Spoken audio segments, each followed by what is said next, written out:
Mahananda battalion ৫৯ BGB সীমান্তে মাদক চোরাচালানের বিরুদ্ধে অভিযান। চাঁপাইনবাবগঞ্জ জেলা প্রতিনিধি সেতাউর রহমানের প্রতিবেদনে।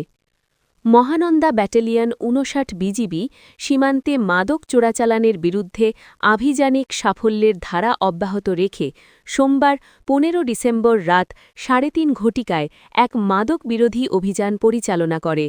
নিজস্ব গোয়েন্দা তথ্যের ভিত্তিতে সীমান্ত মেইন এলার ১৮২ এলাকার চাঁপাইনবাবগঞ্জ জেলার শিবগঞ্জ উপজেলার শাহবাজপুর ইউনিয়নের বাগিচাপাড়া গ্রামে এ মাদক বিরোধী অভিযান পরিচালনা করা হয়।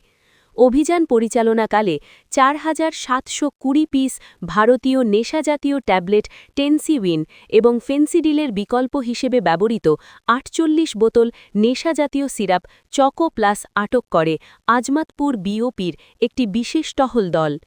এ ব্যাপারে মহানন্দা ব্যাটালিয়ন ৫৯ বিজিবির অধিনায়ক লেফটেন্যান্ট কর্নেল গোলাম কিবরিয়া বিষয়টির সত্যতা নিশ্চিত করে জানান, এ বিষয়ে বিজিবির পক্ষ হতে আইনি প্রক্রিয়া গ্রহণ করা হয়েছে এবং সকল প্রকার মাদক চোরাচালান প্রতিরোধে বিজিবির তৎপরতা অব্যাহত রয়েছে।